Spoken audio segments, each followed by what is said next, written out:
Podcast के साथ मैं हूं फलक चौहान और इस हफ्ते में दो पे दर पे वाकयात हो चुके हैं। इंतहाई अफसोसनाक वाकयात रोनुमा हुए हैं। पंजाब में लाहौर में एक एकेडमी जो थी उसकी छत गिरी और उसमें भी 14 मासूम जाने गई और उसके बाद फिर बागबानपुरा में स्कूल की छत गिर गई। इसी हवाले से हम 2 दिन से बात कर रहे हैं। राना सिकंदर हयात को भी हम रिक्वेस्ट कर रहे हैं कि वो अपना मौक़िफ़ ज़रूर दें और फाइनली उन्होंने चुप का रोज़ा तोड़ दिया है, मीडिया टॉक किया, अपना मौक़िफ़ भी सामने रखा है। इसी हवाले से बात करेंगे। हमारे साथ मौजूद हैं ज़िशान बख्श जो कि ब्यूरो चीफ हैं समा टीवी। अस्सलाम वालेकुम ज़िशान साहब। इंतज़ामिया जागी है या फिर कागजी कार्रवाई हो रही है और सब अच्छा है कि रिपोर्ट इसके बाद दे दी जाएगी हमेशा की तरह? नहीं, देखें, इंतज़ामिया बिलाशुबा न सिर्फ जागी है बल्कि उसको मीडिया ने झंझोड़ के जगाया है।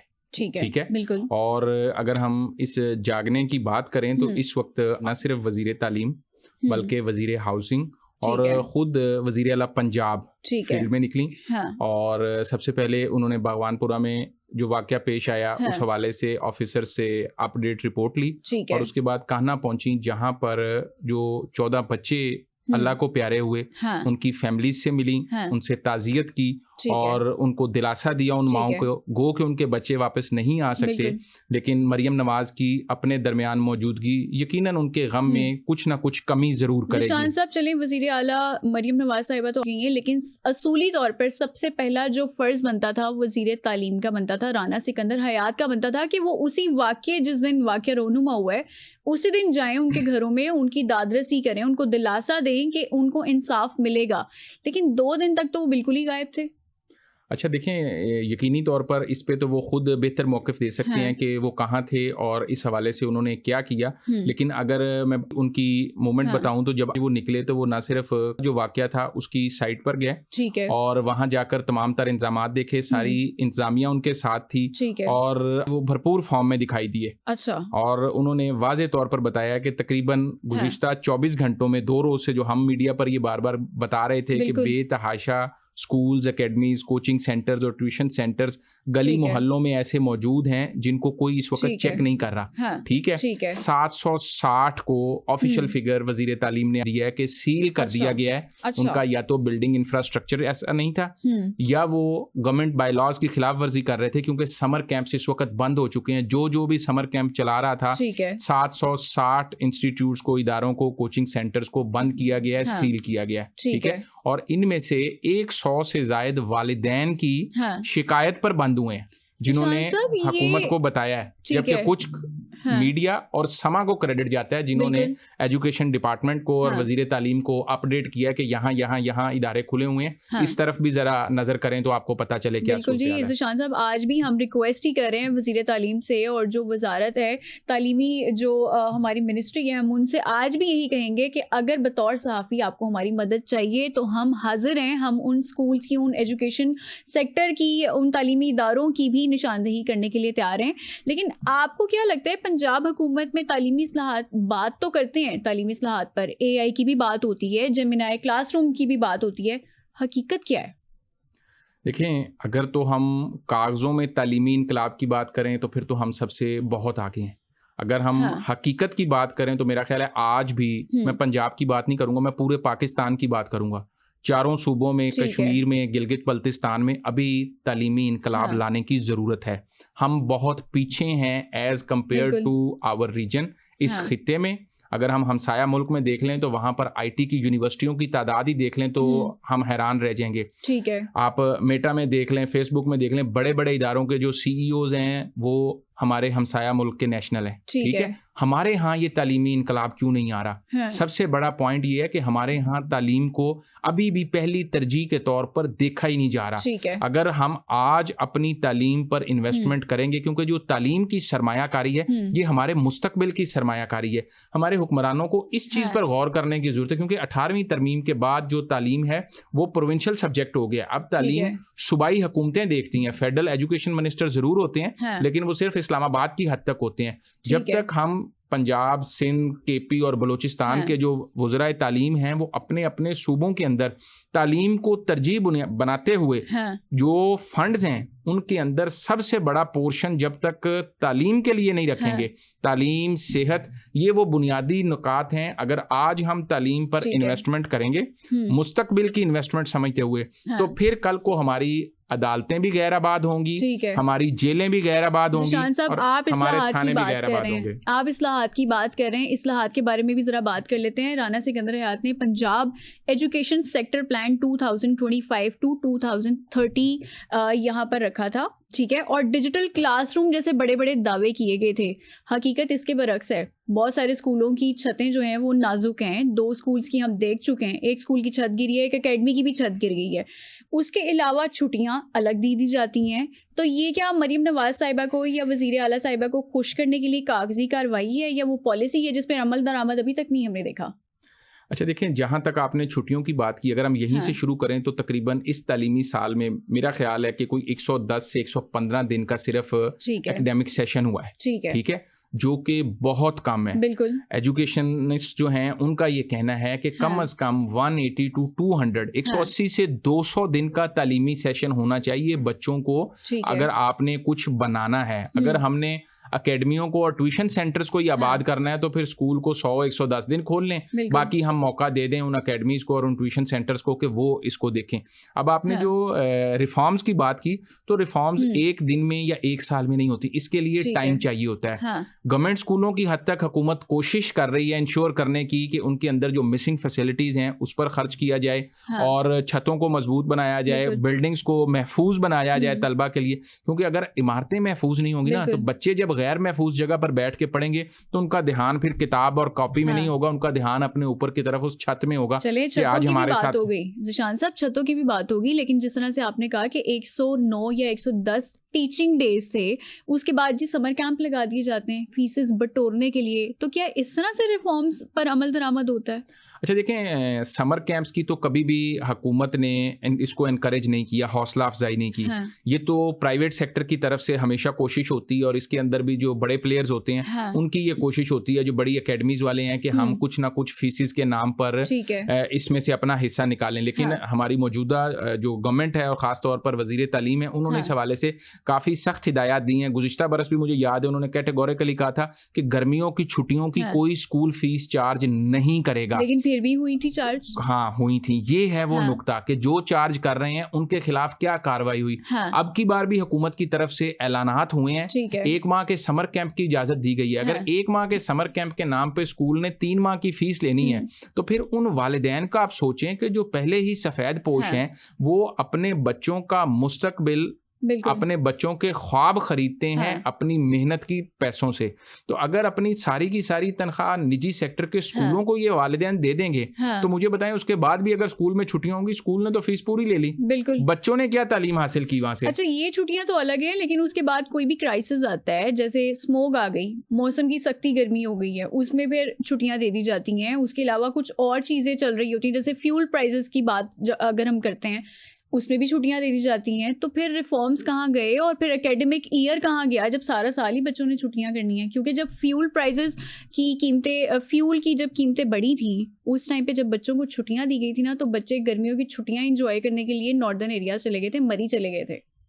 अच्छा देखिए, जहाँ तक बात है ना कि एजुकेशन रिफॉर्म्स की, अगर बच्चों को जिस हिसाब से हुकूमत छुट्टियां दे रही है, अब अगर छुट्टी ना दी जाए, जब स्मोग है या कोई दहशतगर्दी का अगर अलर्ट है, या अगर आप ले लें इसको, जैसे पिछले दिनों में फ्यूल क्राइसिस हुई थी इंटरनेशनल लेवल पे वॉर की वजह से, ईरान का जो मामला था, तो फिर भी वालिदैन की तरफ से ये शिकवा किया जाता है कि स्मोग है, बच्चे बीमार हो रहे हैं, तो लिहाजा छुट्टी दे दी जाए। हम उन छुट्टियों को क्रिटिसाइज नहीं करते, हम ये देखते हैं कि हुकूमत के पास उसका ऑल्टरनेट प्लान क्या है। हुकूमत को ऑल्टरनेट प्लान देने की जरूरत है। जो निजी स्कूल्स हैं वो बच्चों को ऑनलाइन क्लासेस पे ले जाते हैं, जबकि जो गवर्नमेंट स्कूल्स हैं वो छुट्टी दे के बैठ जाते हैं, क्योंकि उनके यहाँ कोई ऑनलाइन क्लास का ना तो सिस्टम है, ना उन बच्चों की इतनी अफोर्डेबिलिटी होती है कि वो चीजें खरीद सकें। लेकिन इस दौरान हुकूमत को ये मेरा ख्याल है चाहिए कि टेक्निकल लर्निंग की तरफ लोगों को लेके जाएं। हमारे यहाँ जिस चीज का सबसे बड़ा फुकदान है वो है लोगों की टेक्निकल स्किल्स। अब बुकिश जो नॉलेज है वो आहिस्ता आहिस्ता खत्म होता जा रहा है। कॉन्सेप्ट्स की हद तक जरूर होना चाहिए। आप वेस्ट में देख लें, कहीं पे भी देख लें, जो टेक्निकल स्किल्स हैं अब उनका दौर है लोगों के। शान साहब, ये जो एजुकेशन सेक्टर प्लान है, इसके अंदर यही बात हुई थी कि उसमें टेक्निकल एजुकेशन जो है वो दी जाएगी। सरकारी स्कूल में जेमिनाई जैसी क्लासेस, जो डिजिटल क्लासेस हैं, उनका इनेकाद किया जाएगा। आपने कहीं देखा है कि किसी स्कूल में इंटरनेट बच्चों को प्रोवाइड किया हो जेमिनाई क्लासेस के लिए, डिजिटल क्लासेस के लिए? अच्छा देखें, कुछ स्कूल्स की हद तक तो गवर्नमेंट ने मॉडल स्कूल्स बनाकर किसी लेवल पर इब्तदा इस प्रोजेक्ट की, इस काम को स्टार्ट किया है। लेकिन इसके साथ जो सब कुछ सबसे हैरानकुन बात है वो ये है कि हुकूमत अब ये लगता है कि सरकारी हॉस्पिटल्स की तरह जो सरकारी स्कूल्स है ना, वो भी हुकूमत से संभल नहीं रहे। और यही वजह है कि स्कूलों को भी प्राइवेटाइज, पब्लिक प्राइवेट पार्टनरशिप के तहत चलाने के लिए इस मॉडल पे ले जाया जा रहा है कि जो उस इलाके के अंदर एजुकेशन सेक्टर में काम करना चाहते हैं वो लोग आएं, वो हिस्सा लें और वो उस स्कूल को चलाएं। अब वो सरकारी स्कूल प्राइवेट इंफ्रास्ट्रक्चर के तहत चलेंगे। लेकिन इसके अंदर जो सबसे बड़ी प्रॉब्लम है वो क्या आ रही है कि उस इलाके के जो MNA MPAs हैं वो इन स्कूलों को एज ए बिजनेस गवर्नमेंट से उन्होंने लेना शुरू कर दिया। मेरे पास कुछ लोगों की, कुछ पंजाब के अजला से ये शिकायत आई कि एक शख्स मुझे मिला, उसने कहा कि जी मेरी बेटी MA MSc है, दूसरी बेटी भी मेरी मास्टर डिग्री होल्डर है, अब हमें जॉब नहीं मिल रही थी। हमें पता चला कि हुकूमत जो करीबी हमारा स्कूल है उसको प्राइवेटाइज करना जा रही है कि अगर ये 2 बच्चियां पढ़ी हुई हैं वो मिलके ले लें, बच्चों को तालीम दें, गवर्नमेंट उन्हें फिक्स स्टाइपेंड देगी, जो उन बच्चों की फीस का ऑल्टरनेट होगा, उनका घर चल जाएगा। तो मैंने कहा आपने लिया क्यों नहीं? कहता है पता ये चला कि जी मेरे से पहले जो मेरे मुकामी MPA थे उन्होंने वो स्कूल एक्वायर कर लिया और उन्होंने ले लिया। तो फिर मैंने उन्हें ये मशवरा दिया कि आप ये करें कि ये स्कूल की जान छोड़ दें, क्योंकि MPA से आप नहीं लड़ सकते।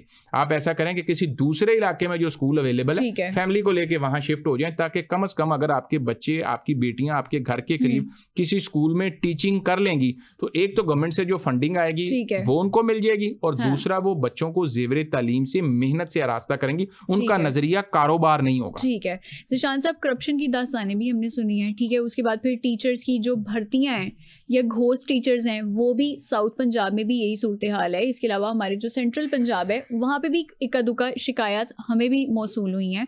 तो आपको क्या लगता है कि स्कूलों की खस्ता हाली पर भी सवाल मुसलसल उठाए जा रहे हैं?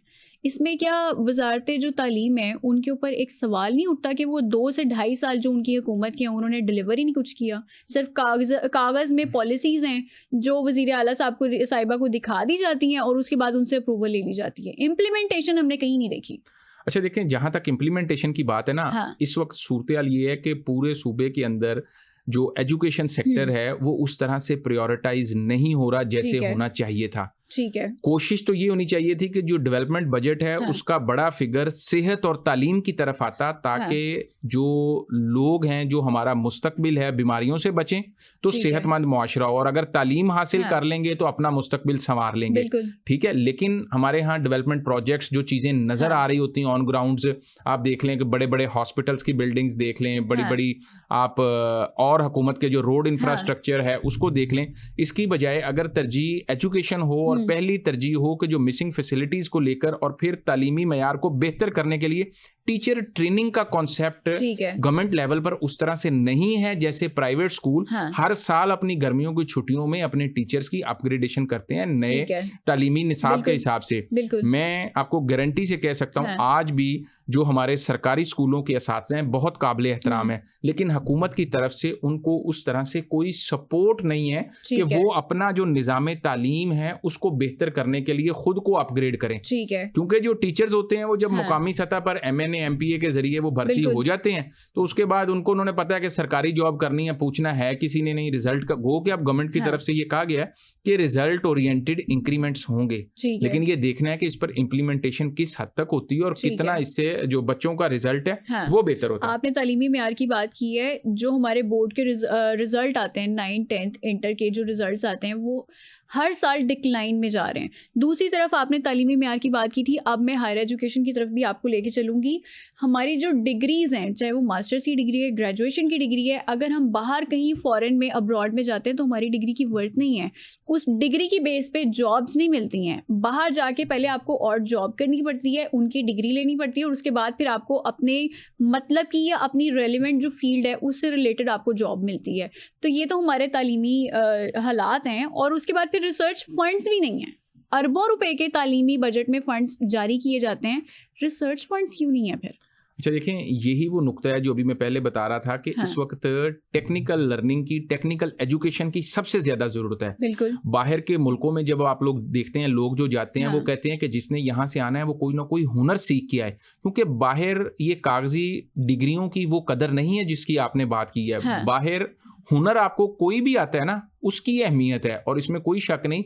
बाहर वेस्ट की नज़र में, मगरिब की नज़र में, यूरोप की नज़र में उनको पता है जैसे हमारा तालीमी सिस्टम है, वो हमारी डिग्रियों को कहीं रेट भी नहीं करते। वो कहते हैं अगर हमारे डॉक्टर्स भी गए हैं तो पहले जाएं, जाके उनसे लोकली कुछ आवर्स वो फिक्स होते हैं, उनकी अपनी डिग्री को अपग्रेड करें, वहां पर साथ प्रैक्टिकल एक्सपीरियंस लें, फिर उनको प्रैक्टिस करने की इजाजत होती है। शान साहब, यहाँ जो मास्टर डिग्री होल्डर है वो वहाँ बाहर जाके, यूके जाके, यूरोप जाके दोबारा मास्टर्स करता है, ताकि वो वहाँ पे और हमारे मास्टर्स को वैसे ही वो ग्रेजुएशन कंसिडर करते हैं। जो हमारा 2 इयर्स का मास्टर था, अब तो खैर उसको वो 4 इयर्स में ले रहे हैं। तो जो मास्टर्स होता है वो वहाँ बैचलर कंसिडर होता है, जो बैचलर होता है वो अंडर ग्रेजुएट कंसिडर होता है, ताकि वो वहाँ पर उनकी तालीम जब लेगा तो फिर वो उनके सिस्टम के साथ आगे चलेगा। बिल्कुल ऐसे ही। राना साहब, मैं आपसे इस टाइम मुखातिब हूँ, प्लीज आप ये जो यूनिवर्सिटीज हैं इनके बजट पर भी गौर करें, रिसर्च फंड्स भी काइंडली यूनिवर्सिटीज़ को प्रोवाइड करें, ताकि जो हमारे नौजवान हैं वो बाहर जाकर डिग्री लेने से बेहतर है कि पाकिस्तान में डिग्री लेकर जाएं, बाहर बेशक जाएं लेकिन उनको फिर जॉब भी मिले। ज़ीशान साहब, कोई पब्लिक ऑडिट हुआ है कभी? आपने देखा है इस हुकूमत में कोई, क्योंकि 2 बजट तो आ चुके हैं, कभी आपने देखा है कि किसी साल के खात्मे पर कोई बजट आया हो, पब्लिक ऑडिट हुआ हो तालीमी हवाले से? अच्छा देखें, ऑडिट तो हर महकमे का हुकूमती सतह पे ऑडिटर जनरल ऑफ पाकिस्तान का काम ही ये है। पब्लिकली तो हमने नहीं देखा ना। नहीं, ऑडिट रिपोर्ट्स आती हैं, पंजाब असम्बली में पेश होती हैं, और उन ऑडिट रिपोर्ट्स में मुख्तलिफ किस्म के ऑडिट पैराज भी लगते हैं। उन पे एतराज़ात होते हैं कि ये फंड्स गलत इस्तेमाल हुए हैं, यहाँ पर ज़्यादा इस्तेमाल हुए हैं। उनको फिर जो पब्लिक अकाउंट कमेटी है या तो सेटल कर देती है, या जिम्मेदारान को उसके हवाले से अकॉर्डिंगली पनिशमेंट दे दी जाती है। अगर हम बात करें ये पिछले 2 दिन की ऑडिट की, तो ये जो सारी सूरत हाल पैदा हुई है, इसके ऊपर हैरानकुन तौर पर आज वजीर तालीम ने ये बताया कि पंजाब भर में तकरीबन 40% जो तालीमी इदारे हैं, वो चाहे ट्यूशन सेंटर्स हों, वो चाहे एकेडमीज हों, वो चाहे कॉलेजेस हों, वो चाहे स्कूल्स हों, या वो कोई और तालीमी दरसगाह हो, 40% गैर रजिस्टर्ड है। किसी भी सतह पर वो किसी भी हुकूमती इदारे के साथ, ज़िले इंतज़ामिया के साथ या महकमा तालीम के साथ वो रजिस्टर्ड ही नहीं है।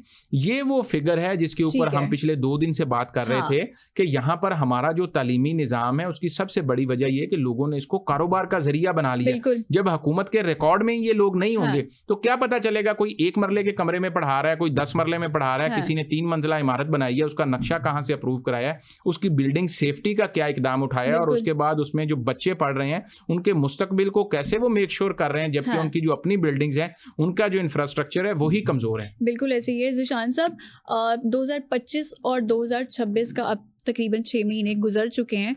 सबसे ज़्यादा जो हमने खामियां देखी, सबसे ज़्यादा जो क्राइसिस देखे हैं वो तालीम के हवाले से हमने देखे हैं। आपको क्या लगता है कि वज़ीर तालीम कैसे सर्वाइव कर रहे हैं अभी तक? अच्छा देखें, इसको हम अगर सियासत से हटकर देखें ना, तो ये एजुकेशन का मसला हमारा इन 2 साल का नहीं है। ठीक है। इससे पहले भी कभी मॉर्निंग स्कूल के नाम पे, कभी आफ्टरनून स्कूल के नाम पे, कभी स्कूलों को प्राइवेट पब्लिक पार्टनरशिप के नाम पर, ये कमोबेश वही पॉलिसीज हैं जो पिछले 10 से 20 साल से चल रही हैं। ठीक है। अब डिपेंड ये करता है कि जो मिनिस्टर इंचार्ज हो जिस डिपार्टमेंट का, अगर हम राना सिकंदर साहब की बात करें, वो अपने तौर पर कोशिश कर रहे हैं। ठीक है। हम उनकी कोशिश को, अगर मैं एक उसका पॉजिटिव साइड बताऊं, तो उनका अपना बेटा भी उनके इलाके के सरकारी स्कूल में पढ़ता है, और वो सरकारी स्कूल किसी भी लिहाज से प्राइवेट स्कूल से कम नहीं है। लेकिन जो सबसे दिलचस्प बात है वो ये है कि वो साहब कब तक उनका बेटा पढ़ेगा सरकारी स्कूल में? ये तो उसने भी एक दिन एचएसएन कॉलेज में जाना है या फिर बाहर पढ़ने के लिए चले जाने? देखिए, वो तो जब जाएगा हम उस वक्त बात करेंगे। लेकिन बात ये कि अगर आज हमारे तमाम वुज़रा अपने बच्चों को MNA MPS सरकारी स्कूलों में भेजना शुरू करें, तो मुझे बताएं फलक, क्या पाकिस्तान के और पंजाब के निज़ाम तालीम में बेहतरी नहीं आएगी? अगर सिंध के वज़ीर तालीम, बलोचिस्तान के, खैबर पख्तूनख्वा के सारी कबीना पर ये अगर कंपल्शन हो कि अगर आप सरकारी गाड़ी ले रहे हैं, सरकारी पर्क्स एंड प्रिविलेजेस ले रहे हैं, तो फिर आप अपने बच्चों को भी सरकारी तालीमी इदारों में पढ़ाएं। आपका और आपके बच्चों का इलाज भी सरकारी हॉस्पिटल्स में हो, तो मुझे बताएं कि क्या इस मुल्क का निज़ाम तालीम और निज़ाम सेहत ठीक नहीं होगा? ना तो सरकारी हॉस्पिटल्स में MNAs MPAs के जो रिश्तेदार हैं या उनका अपना इलाज होता है, वो हमेशा इलाज के लिए बैरून मुल्क ही जाते हैं, और वो अपने बच्चों को पढ़ाना पसंद भी नहीं करते हैं सरकारी स्कूलों में, वो हमेशा प्राइवेट इंस्टीट्यूट्स का ही वहाँ पर उसका जिक्र करते हैं। तो आपको एक और चीज़ भी मैं यहाँ पर पॉइंट रेज करना चाहूँगी ज़ीशान साहब आपके सामने, ज़हनी सेहत के दबाव के बहुत ज़्यादा मसाइल हैं, मेंटली डिस्टर्ब हो चुके हैं स्टूडेंट्स। और अगर मैं फैक्ट्स एंड फिगर्स रखूँ तो 2025 में 116 स्टूडेंट्स ने खुदकुशी की है। इस हवाले से आप क्या कहना चाहेंगे? सिर्फ लाहौर की मैं बात कर रही हूँ, यूनिवर्सिटी की बात कर लें, यूनिवर्सिटी में बहुत सारे मेडिकल स्टूडेंट्स थे, मेडिकल कॉलेजेस के वो स्टूडेंट थे जिन्होंने सुसाइड अटैम्प्ट किया है। इतना मेंटली डिस्टर्ब है हमारे स्टूडेंट, छुट्टियाँ होने के बावजूद भी वो इतना डिस्टर्ब है, तो फिर तालीम का तो फ़ायदा ही नहीं है जब उनको शऊर नहीं मिल रहा, उनको मेंटल हेल्थ इश्यूज़ आ रहे हैं। अच्छा देखें, जिस तरह आपने अभी ये बात की ना, इसके लिए सबसे ज़्यादा ज़रूरी है कि तालीमी दरसगाहों में जैसे बाहर होते हैं एजुकेशन काउंसलर, यहाँ पर हमारे तालीमी इदारों में इस चीज़ का कोई कॉन्सेप्ट नहीं है। ठीक है। जो बच्चों को ऐसी स्टेज पर गाइड करें जब वो किसी नफ्सियाती उलझन का शिकार हैं, साइकेट्रिस्ट होते हैं जो कि बच्चों को गाइड करते हैं कि आप इस वक्त अगर किसी उलझाव का शिकार हैं, आपके मार्क्स कम हैं, आपकी करियर काउंसलिंग कैसे होगी, आपके करियर की ग्रोथ कैसे होगी।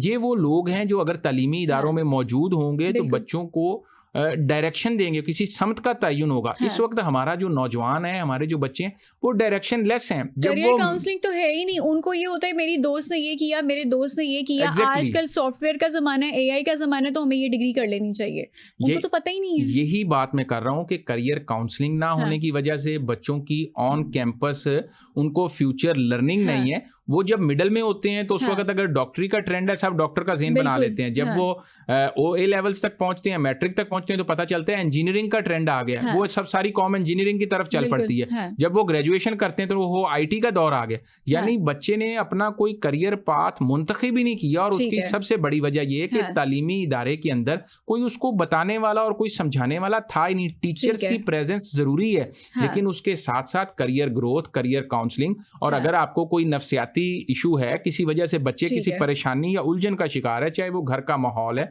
चाहे नंबर्स का कंपटीशन है, हमने तो बच्चों को रोबोट बना दिया। हमने सिर्फ उनके नंबर्स देखते हैं, आपके नंबर क्यों कम है, आपके फ्रेंड के नंबर क्यों ज्यादा है। ये वो चीज है जो बच्चों को परेशान करती है। आपने कई देखा कि बच्चों के स्टूडेंट्स के रिजल्ट अच्छे होते हैं, लेकिन सिर्फ कंपटीशन की वजह से वो बेचारे उस परेशानी का शिकार हो जाते हैं कि लेटर ऑन वो किसी ना किसी जहनी दबाव और उस स्ट्रेस में चले जाते हैं। सिर्फ एग्जाम को पास करने के लिए उन्होंने रट्टा लगाया होता है, वैसे उनके पास कोई इन्फॉर्मेशन नहीं होती। ज़ीशान साहब, एक ही इमारत में सुबह स्कूल्स चल रहे होते हैं, शाम को अकेडमीज चल रही होती हैं, और जब बच्चे पढ़ रहे होते हैं तो उसी टाइम पे वो इमारतें बन भी रही होती हैं, ज़ेरे तामीर होती हैं। और हमेशा जब डिस्ट्रिक्ट एजुकेशन अथॉरिटी के इंस्पेक्टर्स पे बात आती है ना, तो उनको क्लीन चिट दे दी जाती है एंड पे। तो आप क्या कहना चाहेंगे इस मुजरिमाना गफलत का, क्यों ये लोग मुर्तकिब होते हैं, क्यों बेखबर होते हैं? अच्छा, मेरा ये ख्याल है कि चाहे डिस्ट्रिक्ट एजुकेशन अथॉरिटी हो, चाहे डिस्ट्रिक्ट एडमिनिस्ट्रेशन हो, चाहे बिल्डिंग इंस्पेक्टर्स हों, चाहे आपका ये अगर लाहौर डेवलपमेंट अथॉरिटी LDA है, जितने भी इदारे हैं, जो फर्द जिस इदारे का जहां ऐसा वाक़या हो, उनको जब तक मिसाली सजाएं नहीं ना मिलेंगी, उस वक्त तक ये निज़ाम ठीक नहीं होगा। अभी भी वज़ीर तालीम साहब ने ये जो सीलिंग्स की हैं, और उसके बाद जो 40% इदारे, उन्होंने कहा है कि इस वक्त किसी भी जगह से गवर्नमेंट के साथ वो रजिस्टर्ड नहीं है, उनका इल्हाक नहीं है। अब मुझे जिस बात का डर है ना, फलक वो कहीं ये ना हो कि इस रजिस्ट्रेशन के नाम पे लोगों से पैसे लेने शुरू कर दिए जाएं। आपकी बिल्डिंग अप्रूव नहीं है, अच्छा उनको पता है कौन सा किसी ने आके चेक करना है, अच्छा आप हमें 50,000 दें, हम आपकी बिल्डिंग ओके कर देंगे, हम आपको लाख दें, हम ओके कर देंगे। ठीक है। इस टेन्योर के बाद अगर कभी ऐसा वाकया हो तो जिसने वो अप्रूवल दी हो, और एनुअल इसका फिर एक ऑडिट का चेक एंड बैलेंस का सिस्टम भी होना चाहिए कि अगर फिटनेस ऑडिट होनी चाहिए। जी, आज अगर बिल्डिंग चेक हुई है तो फिर हर साल गर्मियों की छुट्टियों में ईस्ट टू वेस्ट आप अटक से शुरू हो जाएं, ऊपर पंजाब से पिंडी से और DG खान राजनपुर तक चले जाएं, सीक्वेंस वाइज 3 माह में पूरे सूबे में तमाम तालीमी इदारे, वो चाहे सरकारी हैं, चाहे गैर सरकारी हैं, चाहे नीम सरकारी हैं, अकेडमी है, ट्यूशन सेंटर है, उन तमाम की चेकिंग होनी चाहिए। अब अगर मैं ये 2 दिन के जो वाकयात हुए हैं इसका मैं अगर मुख्तसर सा बताऊं तो इस वक्त तमाम डिपार्टमेंट्स की जो आंखें हैं ना वो खुल गई हैं। लेकिन आज आंखें खुलने का इंतजार हमेशा हादसात के रोनुमा होने के बाद ही क्यों हम देखते हैं? अच्छा देखिए, मैं ये कहता हूं कि अगर इसके बाद भी हम जिम्मेदारी का एहसास कर लें, हम सिर्फ वो इंक्वायरी रिपोर्ट की हद तक 2-4 दिन के लिए आई वॉश के लिए काम ना करें, हम इन लेटर एंड स्पिरिट उस पर अमल करें। अब देखें, आज रेलवे ने भी अपनी तमाम बिल्डिंग्स को चेक करने का कह दिया, जितने रेलवे के हॉस्पिटल्स हैं, रेलवे के जो स्कूल्स हैं, उनके जो दीगर बिल्डिंग्स हैं, उन्होंने कहा तमाम का सेफ्टी ऑडिट किया जाए, चेक किया जाए, क्योंकि मानसून आ रहा है, कहीं कोई प्रॉब्लम तो नहीं। इसी तरह अगर मैं एलडीए को देखूं तो एलडीए ऑन एंड ऑफ अपना ऑपरेशन करता रहता है, लेकिन गुज़िश्ता 24 घंटे के अंदर उन्होंने लाहौर शहर के अंदर तकरीबन 200 से ज्यादा बिल्डिंग्स को सील किया है। उनके अंदर स्कूल्स हैं, कॉलेजेस हैं, फिर आपके कैफेज हैं, रेस्टोरेंट्स हैं, इसी तरह ग्रोसरी शॉप्स हैं, पार्लर्स हैं। उन तमाम को अब बंदा पूछे कि क्या ये पहले सोए हुए थे? बिल्कुल। ऐसे मौके पे इन सब की आंख खुलती है। रेलवे भी जाग गया, आपका एलडीए भी जाग गया, एजुकेशन डिपार्टमेंट ने ये भी कह दिया कि 40% से ज्यादा जो हमारे साथ रजिस्टर्ड नहीं है, 750 इलीगली इस वक्त फंक्शनल थे। तो बात ये है कि अगर इस चीज को किसी, अब देखें डिजिटल दौर है, अगर इस सारे का रिकॉर्ड बन जाए और लोगों को वॉलंटरली गवर्नमेंट एजुकेट करे कि जिसकी एकेडमी है, जिसका स्कूल है, वो अपना नक्शा कंसर्न्ड अथॉरिटी से पास करवाए। ठीक है। बिल्डिंग इंस्पेक्टर जाके बिल्डिंग को चेक कर ले कि जी फायर की सूरत में सेफ्टी एग्जिट मौजूद है, बिल्डिंग का इंफ्रास्ट्रक्चर मजबूत है, अब आपके पास सर्टिफिकेट है, इस लिमिट तक बच्चे आप इस प्रेमिसेस में पढ़ा सकते हैं। और फिर ऑन एंड ऑफ उसकी चेकिंग और इंस्पेक्शन भी हो।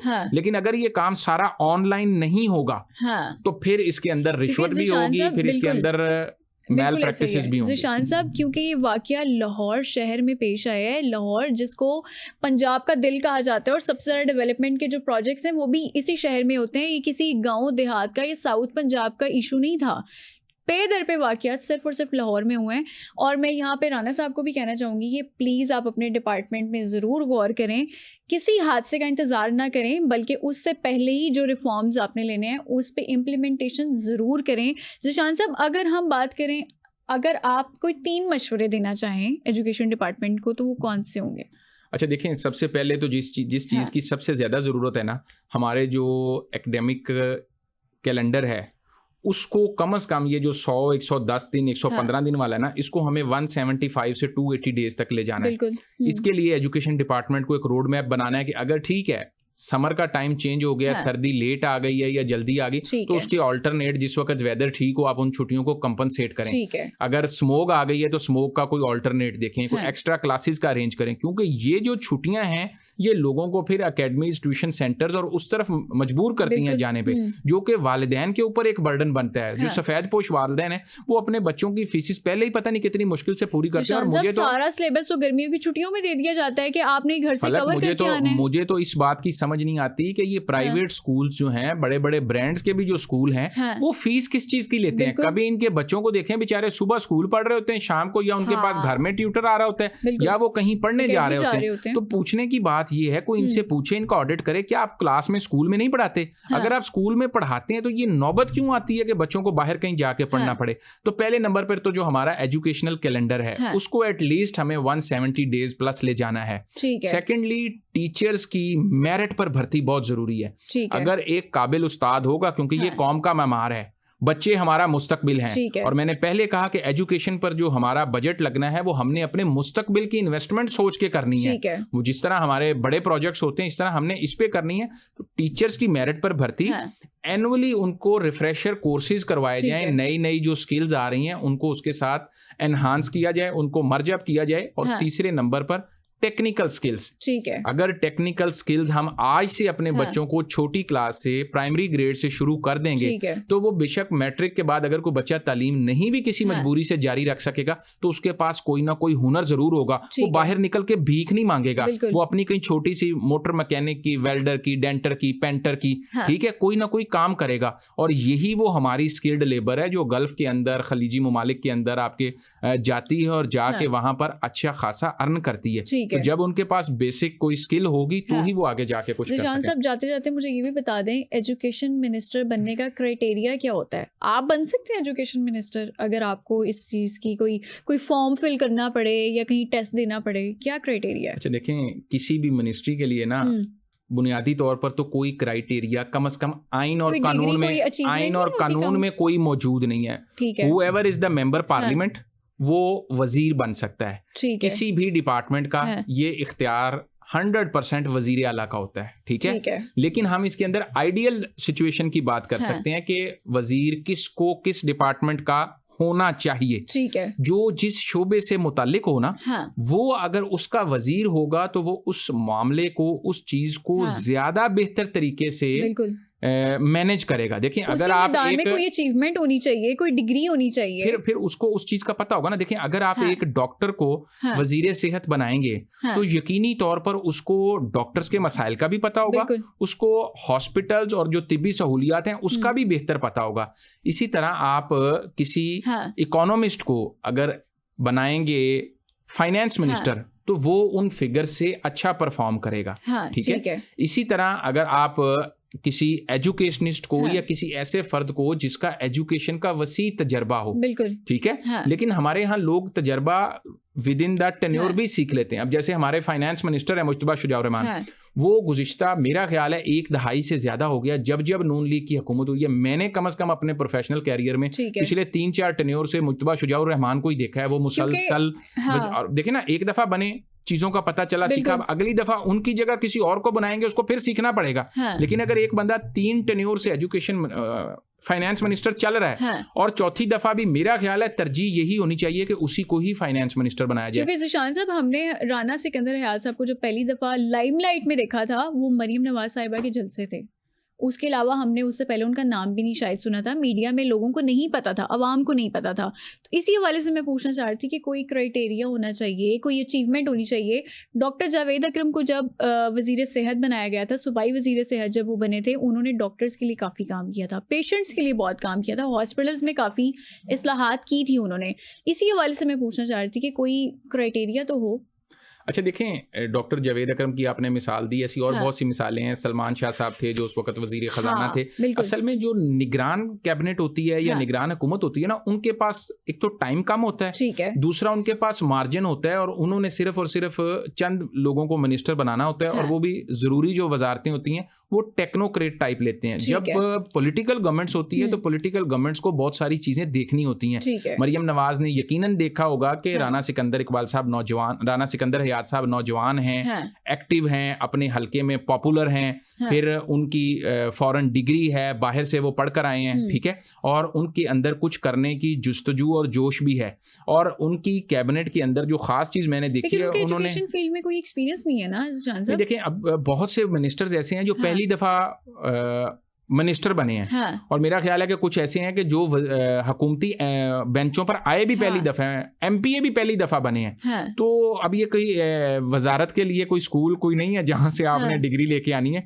बेसिकली एजुकेशन हो, हेल्थ हो, फाइनेंस हो, इन डिपार्टमेंट्स को चला हमारे बाबू ही रहे होते हैं, हमारी ब्यूरोक्रेसी चला रही होती है। मिनिस्टर का ये काम है कि वो कैसे अपने नीचे मौजूद सेक्रेटरी को टाइट करके रखते हैं, और उनसे अपने डिपार्टमेंट के हवाले से वो काम लेते हैं जो मिनिस्टर का विजन होता है। चलिए ज़िशान साहब, ये भी ठीक हो गया, और 2 साल मेरे ख्याल से काफ़ी होते हैं। अगर आप मिनिस्टर बन भी गए हैं और उसके बाद भी अगर 2 साल आपको मिल चुके हैं, तो आपको ये हालात का इदराक हो जाता है कि क्या क्या मसले मसाइल हैं सूबे में, तालीमी हवाले से स्टूडेंट्स क्या फेस करें, वालिदैन क्यों परेशान है, और टीचर्स की जो भर्ती है वो किन हालात पर हो रही है, किस मेरिट की बेस पर हो रही है। इसी हवाले से हम ज़रा मिनिस्टर साहब जो हैं राना सिकंदर हयात साहब, उनको दोबारा से रिक्वेस्ट करेंगे और इनवाइट भी करना चाहेंगे कि अगर आप अपना कोई मौक़िफ़ रखना चाहते हैं, हमारा प्लेटफॉर्म हाजिर है, और अगर आपको हमारी मदद चाहिए इस तरह के घोस्ट स्कूल, घोस्ट टीचर्स या फिर इस तरह के इंस्टीट्यूट्स की निशानदेही करने के लिए, तो समा हमेशा हाजिर रहेगा। बहुत शुक्रिया ज़िशान साहब, आज हमारे साथ मौजूद थे ज़िशान बख्श जो कि ब्यूरो चीफ हैं समा टीवी। फलक चौहान को दीजिए इजाज़त, अगले एपिसोड में दोबारा मुलाकात होगी, तब तक के लिए अल्लाह हाफिज़।